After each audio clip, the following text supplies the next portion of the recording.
But let's start with this.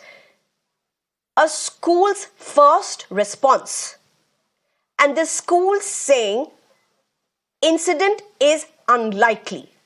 That starts at a wrong footing, according to me. How do you look at it? Yeah, Sneha, first of all, I think to be on a show for a subject or a topic like this is very disheartening. I really wish we've all been taught about the sentence prevention is better than cure. So I really wish we had conversations and shows like this before an incident happens so that we can start getting points together to try and prevent such things from happening. So that's just a opening line that I want to give. Uh, I'm not going to comment specifically on this case, but to me, any school, and let's not forget, there are about 1.4 million schools in this country. There are close to about 300 million kids which are going to school. There are many schools out there which are running perfectly fine with the perfect process in place. Having said that, to answer your specific question, if an incident were to Vinesh happen Menon, like that this, or I if have an even issue with that sentence, but please go ahead and make your point. I let understand me you're finish. making a larger picture, but please go ahead. Yeah, if an incident like this has happened, or even if there is something which somewhere attributes to something like this, the first duty of any school is to report it. This is what any school has to do. It is as per the POCSO Act. It is as per the committees that have been put together in many schools. One has to report it, and therefore, if the sentence is it's not happened or you're in a state of denial, it's not the best thing to do. I think one definitely needs to report it. Vinesh Menon, let's also just look at it. I mean, I'm also trying to understand the lapses here. And it's important to discuss the lapses. I understand this may not be the complete picture. There's an investigation which is going on. We only have certain versions, and all that is fair. But it's also important to go case by case because, as I said, this is the admission season. Parents are looking out for admissions to schools. They have a lot of questions. There are also schools and administrations and authorities that need to hear this. So my question to you, Vinesh, is let's get through all the lapses that seem to have happened in this particular case, starting with the teacher allegedly hushing up, saying, don't tell this to the parents. My question is, how can that teacher be allowed to be in this school for all these days since this came out? Case registered or not registered, but that teacher should be asked to stay away till there is an investigation that says that she did not say something like this. It's a 3-year-old child saying, and the teacher is still in the school.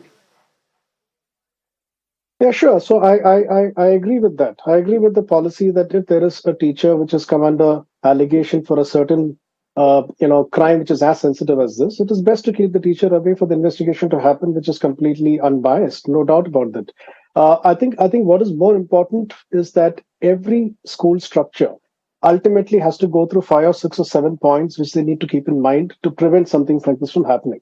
The infrastructure itself, the learning space and design, the manner in which the school is built, the manner in which the washrooms are created, the manner in which the doors of the washrooms have a certain distance between the floor and the edge of the washroom. These are all preset structures and preset processes that are there while building an infrastructure.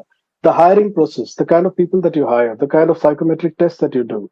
I think the previous panelists, the respected IPS officer mentioned about how even vendors need to be given a due diligence.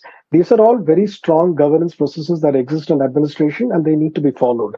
The concept of CCTVs and to understand whether they are working from time to time. There is a structure that there's a process that actually defines that. The creation of school committees to keep a watch on these kind of situations.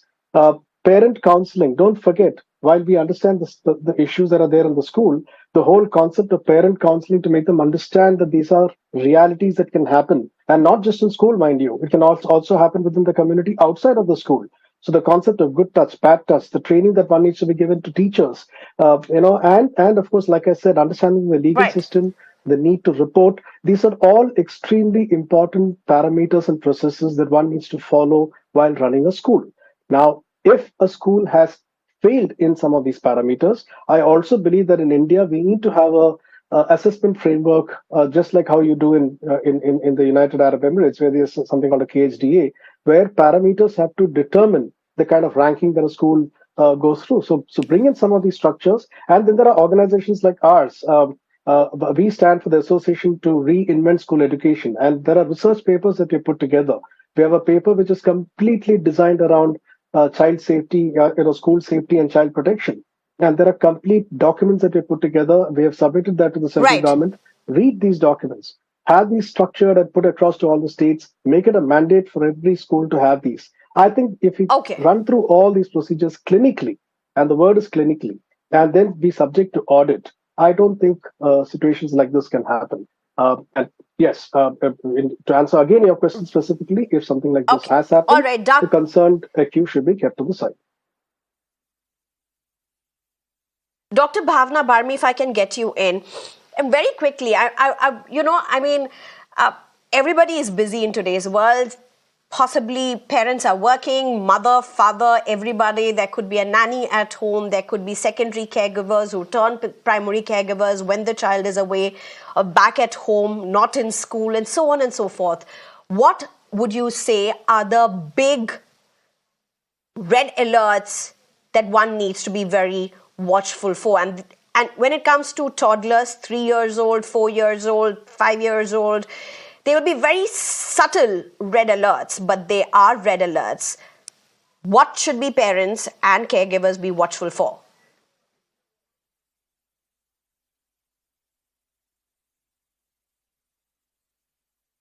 Dr. Bhavna Barmi, if you could unmute yourself, we don't have an audio for you.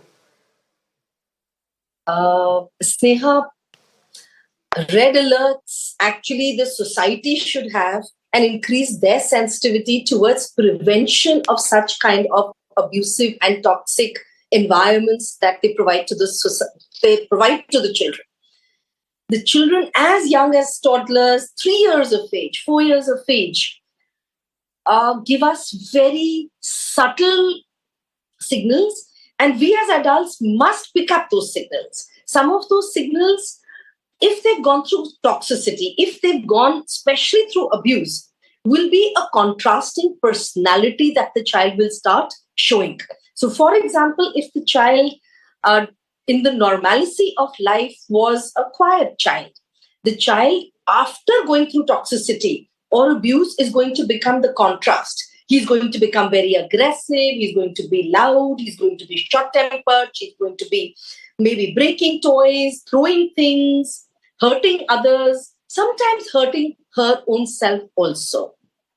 Second important thing is that they start becoming very alienated. They want to be on their own.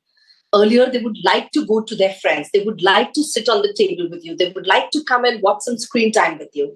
Now, they will want to do a lot of things, if at all, on their own. And again, another signal is that these children stop doing the pleasurable activities that originally were a part of their routine life and which they enjoyed. They move away from it, they shirk away from it, because their whole life has become something that they cannot understand at this point of time. In fact, in the school, Right. if not the contrasting behavior, the academic performance decline can also be a red flag which the teachers and the caregivers there can be wary of.